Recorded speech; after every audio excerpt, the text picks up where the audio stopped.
நாளில் நான் உங்களோடு பகிர்ந்து கொள்ளுகிற ஒரு செய்தி, அந்த செய்தியின் தலைப்பு தெரியுமா? உங்களுக்கு ரொம்ப பிடிச்ச காரியம் என்னென்னா, நம்முடைய கேள்வி கூட அதுதான். நம்முடைய ஜெபத்துக்கு சில நேரம் பதில் வர்றதே கிடையாது, சில நேரம் தாமதமாக வருது. உண்மையா இல்லையா? அதுதான் இன்றைக்கி பேச போகிற தலைப்பு. நம்முடைய ஜெபத்துக்கு பதில் வராத காரணம் என்ன? ஏன் ஜெபத்துக்கு பதில் வரல? ஃபஸ்ட்டு நான் நல்லா தான் பாஸ்டர் ஜெபம் பண்ணுறேன், பதில் வர மாட்டேது அப்படின்னு. ஆனால் மத்தேயு எழுதின சுவிசேஷம் 21ஆம் அதிகாரம் 22ஆம் வசனம் சொல்லுது, மேலும் நீங்கள் விசுவாசம் உள்ளவர்களாய் ஜெபத்தில் எவைகளை கேட்பீர்களோ அவைகளெல்லாம் பெறுவீர்கள் என்றார். யார் சொன்னார் இது? சீசர்களா இயேசுவா? இயேசு சொல்கிறாரு, நீங்கள் விசுவாசம் உள்ளவர்களாய் ஜெபத்தில் எவைகளெல்லாம் கேட்பீர்களோ அவைகளெல்லாம் பெறுவீங்கப்பா அப்படின்னு 21, 22 சொல்லுது வசனம். ஆனால் இன்றைக்கி அநேக கிறிஸ்தவ ஒரு கேள்வி உண்டு. பல வருஷமாக நான் ஜெபிக்கிறேன், ஜெபத்துக்கு பதில் வரல. என்ன பாஸ்டர், என்னென்னவோ ஜெபம் பண்ணி பார்க்குறேன், எவ்வளவோ முயற்சி பண்ணி பார்க்குறேன், பதிலே வரல. சொன்னமா சொல்லலையா? நம்மளோட வாழ்க்கையில் அந்த எண்ணம் வந்திருக்கா இல்லையா? ஒவ்வொரு கிறிஸ்தவனுக்கும் அந்த எண்ணம் வந்திருக்கும், வரலையா? வந்திருக்கு. இது ஒரு தவறான கெட்ட ஒரு செயல் அல்ல, ஒரு ஏக்கம், ஒரு பாரம், ஒரு தாகம். என்னடா நான் இப்போ என்ன கேட்டோம்? அடுத்தவன் வீடாக கேட்டோம், இல்லை அடுத்தவன் பொருளாக கேட்டோம், இல்லையே.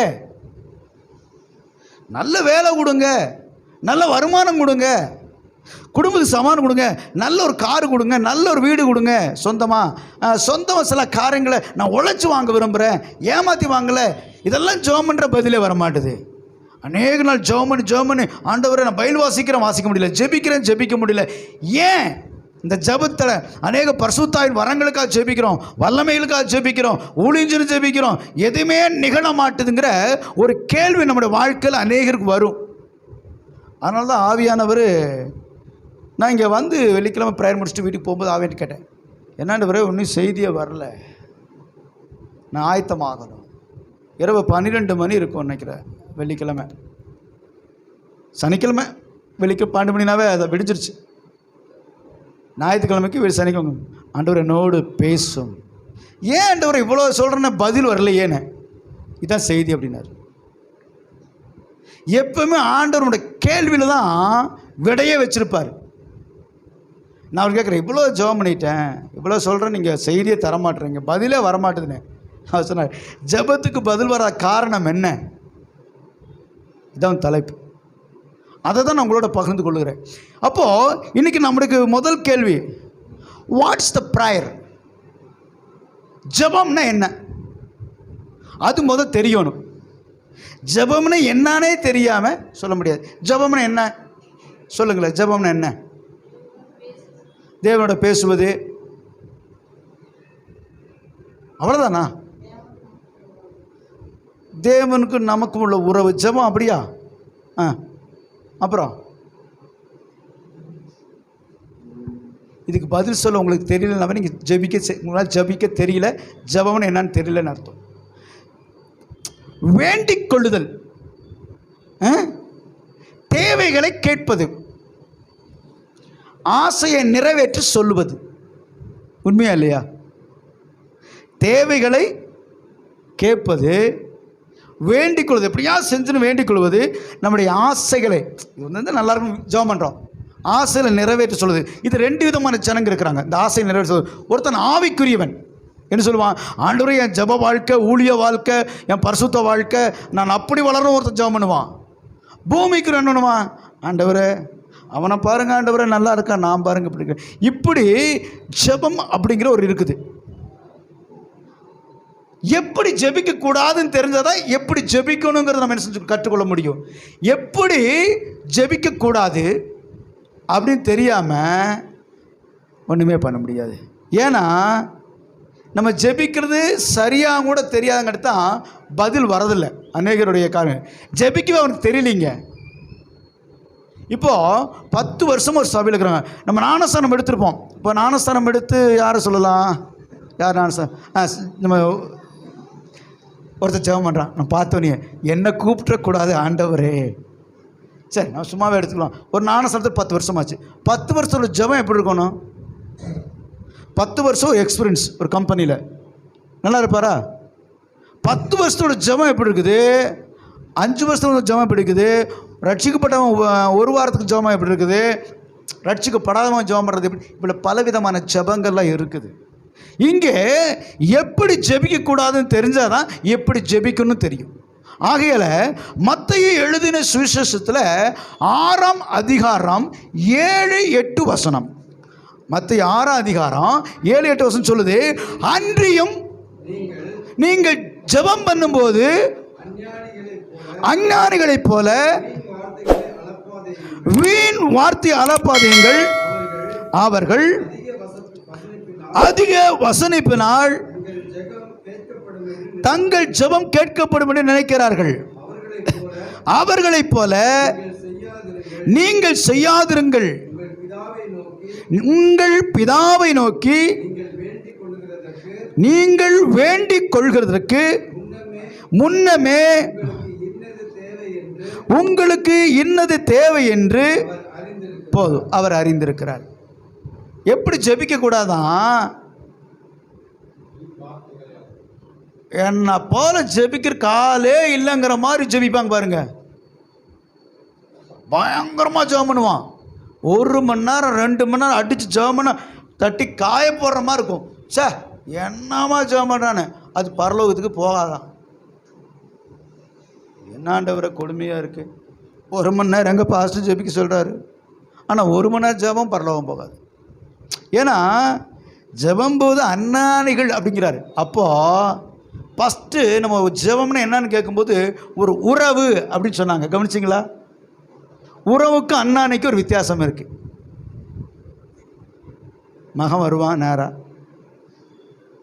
ஒரு 500 கொடுங்கப்பா, பசங்களோட வெளியே போகணும், டூர் போகிறேன், ஹோட்டல்ஸ் போகிறேன், நான் சாப்பிட்ணும், இல்லை எனக்கு இது தேவை, பணம் கொடுங்க. அப்புறம் பக்கத்து வீட்டுக்கார அஞ்ஞானி அடுத்தவன் அப்படித்தானே, அவன் வந்து நோ ஒரு 500 கொண்டு ஹோட்டலில் சாப்பிட்டு அப்படின்னு கொடுத்து கேட்பானா? எப்படி கேட்பான்? அப்புறம் சாப்பிட்டீங்களா?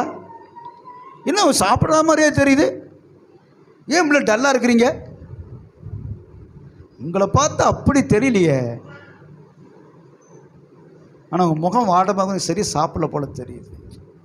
வாண்ணா சாப்பிட்லாம்.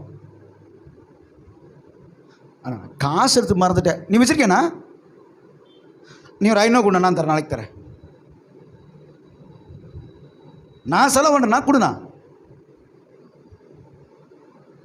நம்ம சொன்னது புரிஞ்சுதா? ஆண்டவர்கிட்ட அப்படித்தான் ஜெபம் பண்ணிக்கிறோம். ஆண்டவர் நீங்கள் நான் வந்து எப்படியெல்லாம் உண்மையாக இருக்கிறேன், எதையும் அந்த சப்பை கட்டுறமில்ல. நான் சின்னதாக இருக்கும்போது வாலி வயசில் எங்கள் அம்மா பக்கத்தில் உட்காருவேன். உட்காந்துட்டு ஏம்மா, எங்கள் அம்மா அந்த நான் ஏசு ஏற்றுக்கொடுக்கணும்னால வெத்தலாக்கு போடுவாங்க. வெத்தலாக்கு தீர்ந்துருச்சாம்மா அப்படின்னுவேன். எவ்வளோ தம்பி வேணும்னு கேட்கும். புரிஞ்சுதா உங்களுக்கு? வெத்தலை தீர்ந்துருச்சாம்மா, வெத்தலை வேணுமாம்மா, வாங்கிட்டுமா அப்படிங்க. உனக்கு எவ்வளோ தம்பி வேணும் அப்படின்னு என்ன அர்த்தம்? நான் எதுக்கு போனேன்னு எங்கள் அம்மாவுக்கு தெரியும், நம்முடைய பரம தகப்பனுக்கு தெரியும் நீ எதுக்கு முழங்கால் போடுற, எதுக்கா வரேன்னு.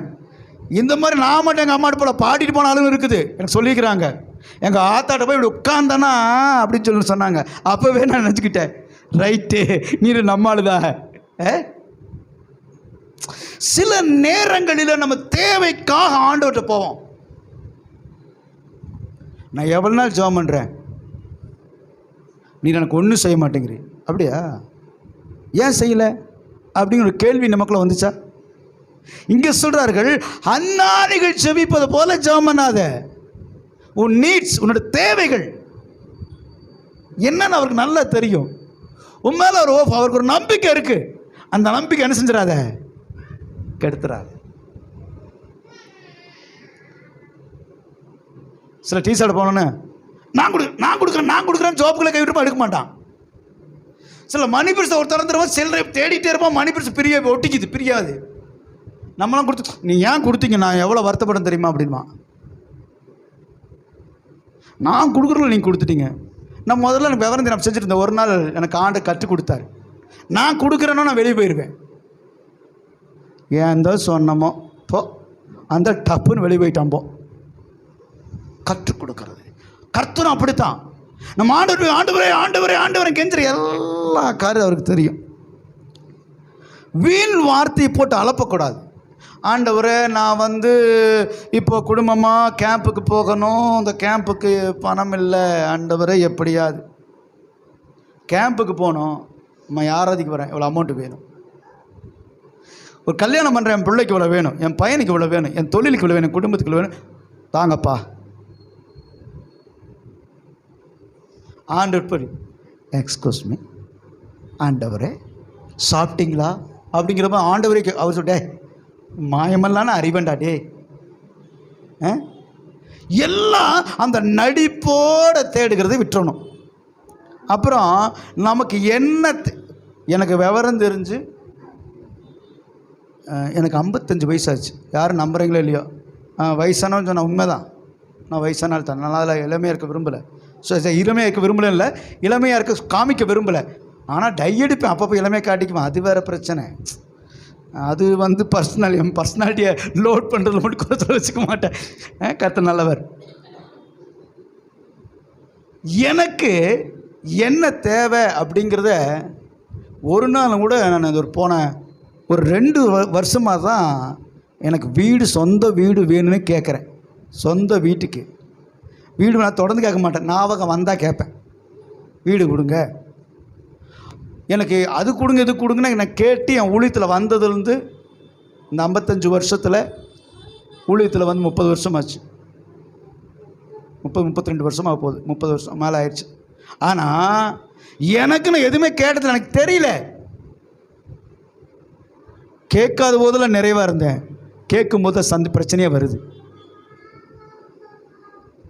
ஏன்னா அவருடைய நாலேஜ் விட்டு வெளியே வந்துட்டோங்கிற ஃபீல் எனக்கு வருது. என் வீட்டில் கணவர் பார்த்துக்குவான்னு மனைவிக்கு தெரியும், மனைவி என் குடும்பத்தை பார்த்துக்குவான்னு புருஷனுக்கு தெரியும், பிள்ளைகளுக்கு தெரியும் என் தகப்பனா என் தேவைகளை சந்திப்பார்னு. ஆனால் கவலை இல்லாமல் இருப்பாங்க. கிச்சனில் போய் வெங்காயம் வேணுமா மிளகா வேண்டாம் நான் கவலைப்படுவேன், என் மனைவி கவலைப்படுவா, அது அக்கறை எடுத்துக்கிறா. வீட்டு நிர்வாகத்தை நான் பார்த்துக்கிறேன். இப்படிங்கிற மாதிரி குடும்பத்தை பார்ப்பது போல் எல்லாவற்றையும் தேவன் நம்ம எங்கே அவரை வைக்கிறோமோ அந்த காரியத்தை அவர் பார்ப்பார். உன் வேலையில் அவர் வச்சுன்னா உன் வேலையை அவர் பார்த்துக்குவார். உன் குடும்பத்தில் அவர் வச்சுன்னு அவர் வச்சுருவார். உன் ஊழியத்தில் அவர் வச்சுன்னு அவர் இருப்பார். உன் தனிப்பட்ட பர்சனல் வாழ்க்கையில் தனிப்பட்ட முறையில் ஆண்டவர் மேன்மையை வச்சுருந்தேன்னா அவரோடு இருப்பார். அப்படி இருக்கும்போது உன்ன தேவையை அவர் சந்திச்சிடுவார். நான் எதெல்லாம் விரும்பலைன்னா எதையுமே கேட்கல. ஒரு நாள் நான் ஆர்டர் கேட்டேன், ஏன்டவரே கேட்கணுமான்னு. கேளு, அவர் கேட்க சொல்கிறார். சில இடங்களை கேட்க சொல்கிறார், எல்லாத்தையும் கேட்க சொல்ல. உனக்கு சாப்பாடு துணி உன்னுடைய எல்லாத்தையும் அவர் ஆல்ரெடி நீ என்ன சொல்வாய் பிறக்கும் அறிந்திருக்கிறாரு. ஏன்னா இங்கே வேதம் அப்படி தான் சொல்லுது, அவர்களை இப்போ செய்யாதிருங்கள், உங்கள் பிதா நோக்கி நீங்கள் வேண்டிகளுக்கு முன்பே உங்கள் இல்லதென்று தேவை என்று அவர் அறிந்திருக்கிறார். நமக்கு என்ன தேவைன்னு சொல்லி மற்ற 7 சொல்லுது, 6-7 என்ன செஞ்சுருக்காரு, அறிஞ்சிருக்காராம்.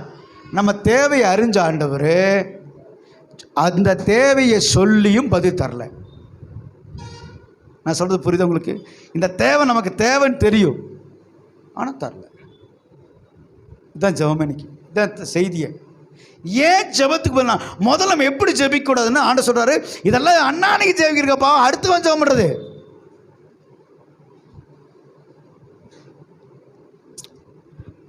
தகப்பனுக்கும் பிள்ளைகளுக்கும் உள்ள ஒரு உறவை குறித்து தான் நம்ம அதிகமாக கிறிஸ்தவத்துக்குள்ள எடுத்துக்கணும். ஏன்னா இயேசு கிறிஸ்துவானவர் நம்முடைய பரம தகப்பன். நீங்கள் அந்த ரிலேஷன்ஷிப்லேயே போகிறீங்க, ஆனால் பதில் வர மாட்டுது. ஏன் வரல? ஜெபத்திற்கு பதில் வராமல் போகிறதுக்கு இல்லை தாமதமாகறதுக்கு என்ன காரணம்? இப்போது அண்ணாணியில் தேர சொல்லிட்டீங்கப்பா, சரி எனக்கு தேவையே இல்லையா? எனக்கு என்ன தேவை?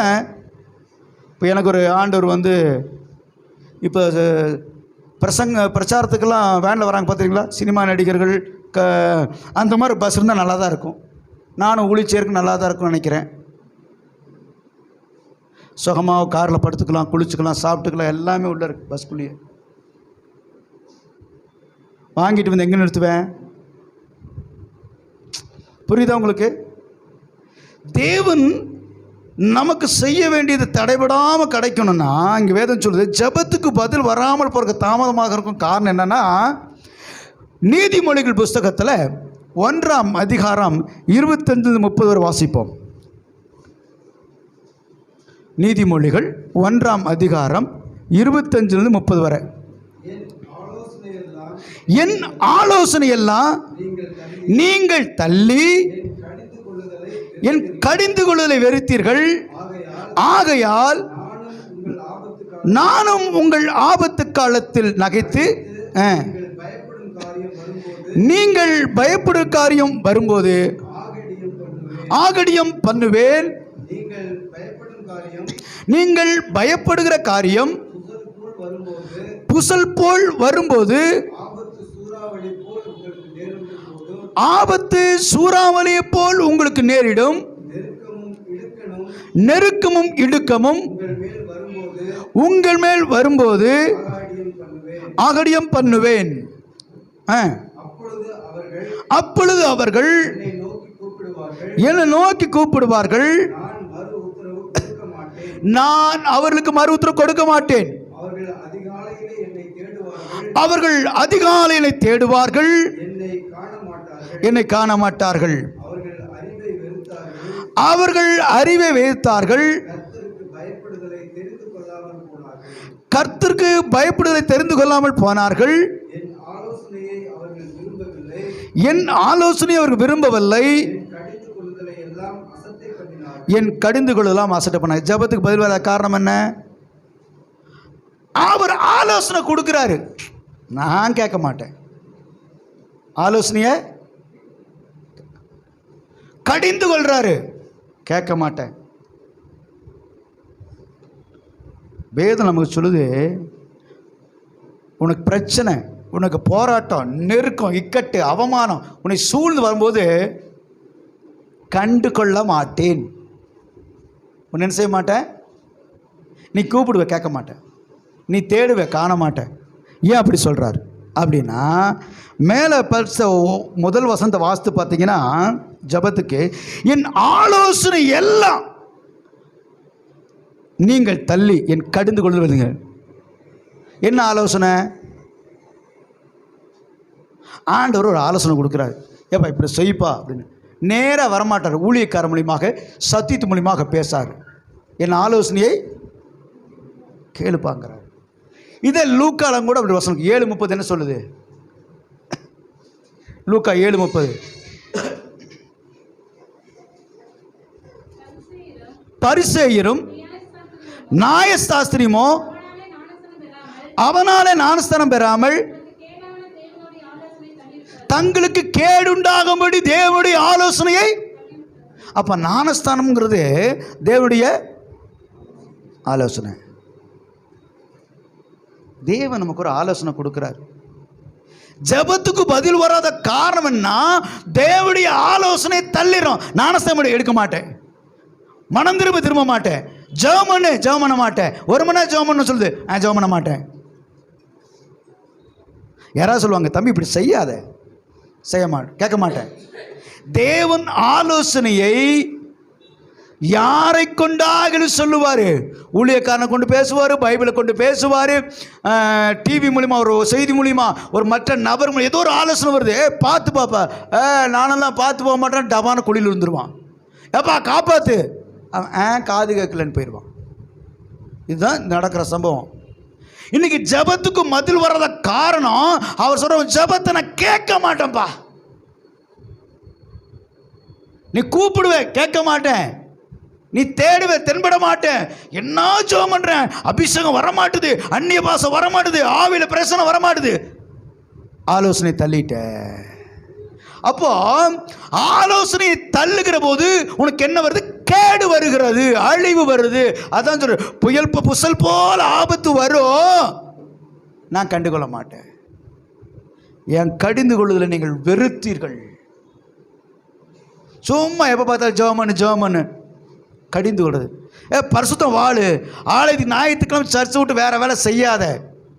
கோடி ரூபா வந்தாலும் சொல்கிறேன், ஞாயிற்றுக்கிழமை நீ வேலைக்கு போகிறேன்னு வச்சுக்கோங்களேன், நீ கோடி ரூபா சம்பாரிச்சதை கொண்டு போய் அப்படியே கொண்டு போய் மற்றவன்ட்ட கொடுத்துருவேன். டாக்டர்கிட்ட, வட்டிக்காரன்ட்ட, இல்லை எவனா திருடிட்டு போயிடுவான், ஒருத்தர் எவனா வஞ்சகி திருட்டு போயிடுவான், ஏமாற்றிட்டு போயிடுவான். வாசல் வெறுகி ஓட்டச்சப்பலம் ஒழுகி போயிடும். அப்போது வேதம் சொல்லுது, அறிவை வைத்தாய். கர்த்தருக்கு பயப்படுதல் தெரிந்து, கர்த்தருக்கு பயப்படுதலே கிடையாது. வீட்டில் ஜெபம், குடும்ப ஜெபம் கிடையாது. குடும்பம் உட்காந்து சீரியல் பார்ப்போம், குடும்பம் வந்து நாடகம் பார்ப்போம், குடும்பம் உட்காந்து டிவி பார்ப்போம், குடும்ப ஜெபம் கிடையாது. இருக்கா இல்லையா? அதிகாலை ஜெபமும் கிடையாது. கொட்டாய் விட்டு தூங்குறது. 8 மணிக்கு எந்திரிச்சு சூரிய வெளிச்சு சுருன்னு அடித்தா தூக்கம் வரல, எந்திரிச்சு ஜெபம் பண்ணுறோம். அதிகாலை ஜெபம் கிடையாது. தேவனுடைய ஆலோசனை அதிகாலை தேடுகிறவனே அதிகாலை தேடல, அவர் ஆலோசனை கேட்கல, அவர் கடிந்து கொடுக்க திரும்பல. அதுக்கப்புறம் நீ அதிகாலை எப்போ ஜெபம் பண்ணுற? உனக்கு கந்து வட்டிக்காரன் வாசல் வந்துட்டான், கடங்காரன் வாசல் வந்துட்டான், பிரச்சனை வந்துருச்சு, வியாதி வந்துருச்சு, போராட்டம் வந்துருச்சு, செத்து போயிடுவேன், நீ பொழைக்க மாட்ட, நீ கேடுகட்டு போயிடுவோம், பிள்ளைகளாம் தவறான வாழ்க்கையில் போயிட்டாங்க, அழிஞ்சு போகிறாங்க, ஐயோ காப்பாற்றுன்னு முட்டி போடுற. நான் கோவப்பட்டு பேசலை. இந்த சாலமோன் அப்படியாக எழுதியிருக்காருன்னா, அனுபவம் தான் எழுத்தில் வரும். தெரியுமா உங்களுக்கு? பேச்சில் வரும், எழுத்தில் வரும்னு சொல்லுவாங்க. அவன் வாழ்க்கையில் அனுபவிச்சதை சொல்கிறான். சரி, அப்போ நமக்குள்ள பயம் இல்லை, கீழ்ப்படுத்தல் இல்லைன்னு பார்த்தோம். இன்னொரு கருத்து